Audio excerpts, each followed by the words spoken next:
ദ്രവ്യാഗ്രഹം എന്ന സാത്താൻ. ദ്രവ്യാഗ്രഹം പഴയ നിയമ വിശ്വാസ വീരന്മാർ തുടങ്ങി പുതിയ നിയമ വിശ്വാസികളായ നമ്മെയും ദൈവസ്നേഹത്തിൽ നിന്ന് അകറ്റുവാൻ സാത്താൻ ഉപയോഗിക്കുന്ന പഴയ തന്ത്രം. ആ പഴയ തന്ത്രം അറിഞ്ഞിട്ടും വിശ്വാസികൾ പലപ്പോഴും ആ കെണിയിൽ പെട്ടുപോകുന്നു എന്നുള്ളത് വേദനാജനകമായ സത്യം തന്നെയാണ്. ഇവിടെ ഇതാ നിങ്ങൾക്ക് മുമ്പിൽ പഴയ നിയമത്തിലെ ദ്രവ്യാഗ്രഹിയായ ഗേഹസിയെ IGM സീനിയേഴ്സായ ഹണിയും കെസിയായും ഷാരോണും ജോവാനും കേരനും ജമീമയും ചേർന്ന് അവതരിപ്പിക്കുന്നു. കാണുക, ചിന്തിക്കുക.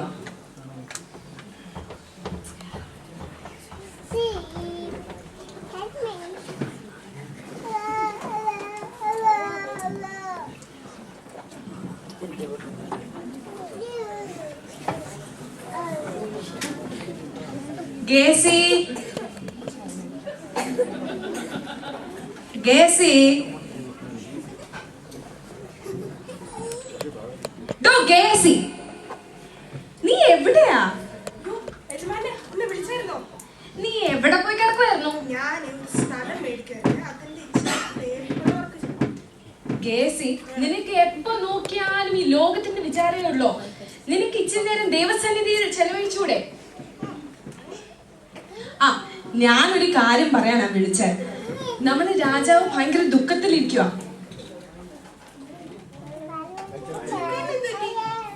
ആ, ഞാൻ നമ്മുടെ വൃത്യമാനെ വിട്ടപ്പോഴല്ലേ ഞാൻ മനസ്സിലാക്കിയത്.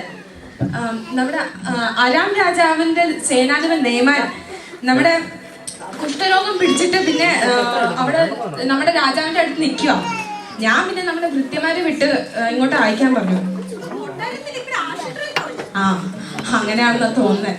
അപ്പൊ നമ്മളാണെങ്കിൽ നമ്മുടെ വൃത്തിമാരെ വിട്ടിട്ട് ഞാൻ ഇങ്ങോട്ട് വിളിച്ചിട്ടുണ്ട് കേട്ടോ. നീ എന്നെ കുത്തിക്കൊണ്ടിരിക്കണം അവിടെ. അതെന്തിനാന്ന് വെച്ച് കഴിഞ്ഞാൽ എനിക്ക് എന്റെ ദൈവം വിടുവിക്കുമെന്ന് എനിക്ക് വിശ്വാസമുള്ള കാരണം അത് തന്നെ.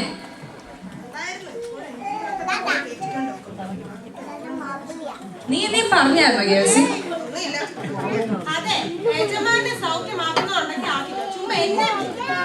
അതെന്താ ഗേൾസി അങ്ങനെ?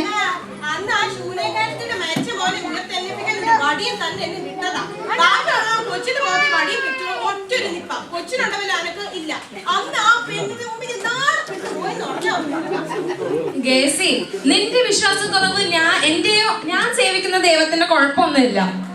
അതൊന്നല്ല, യജമാൻ എന്നെ മാനിപ്പുഴ നാളെ കിടത്താൻ വിട്ട. അല്ലെ പിന്നെ യജമാന്റെ പേര് ഓർത്തില്ലേ? എല്ലാരും ഗേസിനെ വിളിക്കുന്നില്ലേ? ഗേസിയെ, നീ നന്നാവൂന്ന് എനിക്ക് തോന്നുന്നില്ല കേട്ടോ. ഇത് വലിയ പണിയാവും കേട്ടോ. ഏതായാലും എന്റെ പേര് പോകുന്ന എനിക്ക് ഒരു സംശയമില്ല. എന്റെ പേര് ഒരിക്കലും പോലെ. എന്നെ വിളിച്ച ദൈവം വിശ്വസ്തൻ തന്നെ. നീ ഇപ്പൊ ഇങ്ങോട്ടാ ഇത്ര ധൃതിയില്? നിനക്ക് ദൈവകാര്യല്ലാതെ എന്ത് അത്യാവശ്യം? അതെ, എന്റെ കൊച്ചിന് കല്യാണ ആലോചന വന്നിട്ടുണ്ട്. എന്റെ ഭാര്യ കുറെ നാളെ പുറകെ നടക്കുന്നു. യജമാനെ അറിയാലോ എന്റെ ഭാര്യയുടെ സ്വഭാവം. നിന്റെ ഭാര്യയുടെ സ്വഭാവം എനിക്ക് മാത്രമല്ല, ഈ ദേശത്തുള്ള എല്ലാവർക്കും അറിയാൻ പോലെ.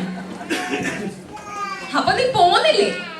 വീട്ടിൽ പോയ ഭാര്യയുടെ ഇവിടെ നിന്ന് ഇവിടത്തെ ഇവിടെ നിക്കാം. ഉടനെ വരും. എന്ത് പറ്റി? ഞാൻ എത്ര നേരമായി വീട്ടിൽ നോക്കിക്കൊണ്ടിരിക്കുന്നു. കൊച്ചിന്റെ കാര്യം ശരിയാക്കണ്ടേ? ഞാനിപ്പം പ്രാർത്ഥിച്ചിട്ട് വരാമേ. പണിയില്ലേ? ഞാൻ എത്ര നേരമായി കൊച്ചിന്റെ കാര്യത്തിന് അവിടെ വെയിറ്റ് ചെയ്യുന്നു. ഇങ്ങനെ പോയ കൊച്ചിന്റെ കല്യാണം നടക്കത്തില്ല. ഞാനൊന്ന് ചെറിയ മനുഷ്യ വിട്ടിട്ട് വരും.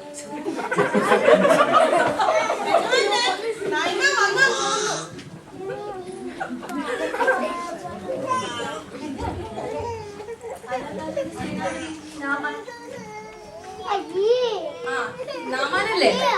ആ യോർദാൻ കുളകടവില് 7 പ്രാവശ്യം കുളിച്ചാ മതി, നീ ശുദ്ധീകരിക്കപ്പെടും.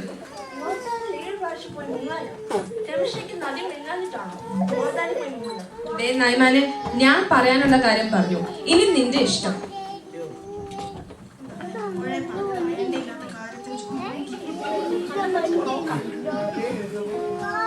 ഞാൻ അപ്പോഴേ പറഞ്ഞല്ലേ വേണ്ട, ഇല്ലാത്ത കാര്യത്തിന് പോയി കയറും. എങ്ങനെ ഉണ്ട്?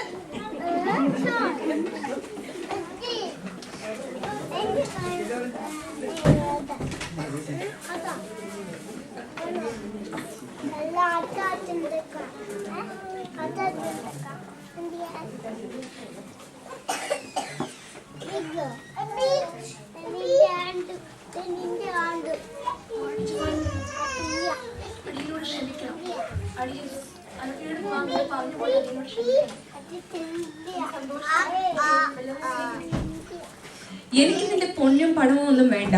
നിന്റെ സൗഖ്യമായ സർവശക്തനായ യഹോവയാണ്. ഇത് ഞാൻ കാരണമല്ല നീ സൗഖ്യപ്പെട്ടത്, പക്ഷെ കർത്താവിന്റെ നാമം മഹത്വപ്പെടാൻ വേണ്ടിയാണ്.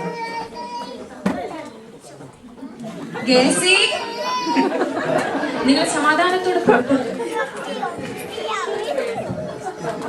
ഗേസി, ഞാൻ എന്നാ ഇച്ചിരി പ്രാർത്ഥിച്ചിട്ട് വരാമേ. ആ യജമാനൻ ചെയ്തത് വളരെ ശരിയല്ല. അയാൾക്ക് വിഷമമായാലോ? ആ പുള്ളിക്കാരൻ അല്ലെങ്കിൽ അങ്ങനെ താനൊരു കാര്യം ചെയ്യും. അയാളെന്ന് വെച്ചാല് ശരിക്കും ദൈവഭക്തനാ. അതുകൊണ്ട് ദൈവം ആലയം നടത്തും. താൻ അങ്ങനൊന്നുമല്ല. അധികനാൾ ഇവിടെ ഒന്നും ജീവിക്കുമെന്ന് എനിക്ക് തോന്നുന്നില്ല. എനിക്ക് ബുദ്ധിപൂർവ്വം ചെന്ന് അയാളെ ഇച്ചിരെങ്കിലും നമുക്ക് വാങ്ങിക്കാം. എന്നാലേ നമുക്ക് കഴിയാൻ പറ്റുള്ളൂ. ഞാൻ അയാളെ നിന്ന് വാങ്ങിക്കാൻ ഇച്ചിരെങ്കിലും പിന്നെ വേണ്ടായോ? ചോദിക്കുവാണേ അവന് ഞാൻ മേടിച്ചോളാം. ഗേസി, ഇങ്ങോട്ട് പുറത്തോട്ടാണ് കേട്ടോ. അപ്പൊ വരുവേ. ഉടനെ വരുമല്ലോ.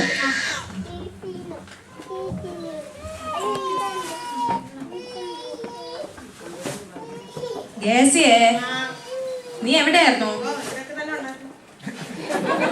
നീ നയമാനെ കണ്ടായിരുന്നോ? ഗേസി, നയമാനെ കൃത്യമാരെ നീ കണ്ടപ്പോൾ എന്റെ ഹൃദയം നിന്റെ കൂടെ ഇല്ലായിരുന്നോ? അതിനാൽ നയമാനെ വിട്ടുപോയ കുഷ്ഠരോഗം നിന്റെ മേലും നിന്റെ സന്തതിയുടെ മേലും ഇപ്പൊ ഉണ്ടാവുന്നതായിരിക്കും. കൊച്ചിയുടെ ദേഹത്തെല്ലാം ആ നയമാന്റെ കൂട്ടുള്ള പോലെ വെള്ളം വരുന്നു. അയ്യോ, നിങ്ങളുടെ ഒന്നും പറ്റില്ല. നീ പറഞ്ഞ വിശ്വാസം മൊത്തം കേട്ടു. അത്രേ ഉള്ളൂ. നമ്മുടെ വിശ്വാസ പ്രയാണം എപ്രകാരമായിരിക്കുന്നുവെന്ന് നമുക്ക് നമ്മോട് തന്നെ ചോദിക്കാം. നമ്മുടെ ജീവിതത്തിൽ ദൈവത്തിന്റെ പരിശുദ്ധാത്മാവിനെ പരീക്ഷിക്കേണ്ടതിന് നാം അന്യോന്യം ഒക്കുന്നുണ്ടോ? അതോ അന്യോന്യം ആത്മീയ വളർച്ചയ്ക്കായി നാം കൈത്താങ്ങൽ കൊടുക്കുന്നുവോ? സിയോനിലേക്കുള്ള പ്രയാണത്തിൽ സൂക്ഷ്മതയോടെ ഓരോ പടിയും വയ്ക്കുവാൻ സർവശക്തൻ നമ്മെ സഹായിക്കട്ടെ. ആകയാൽ സകല ഭാരവും മുറുകെ പറ്റുന്ന പാപവും വിട്ടുകൊണ്ട് നമുക്ക് മുമ്പിൽ വെച്ചിരിക്കുന്ന ഓട്ടം നമുക്ക് സ്ഥിരതയോടെ ഓടാം.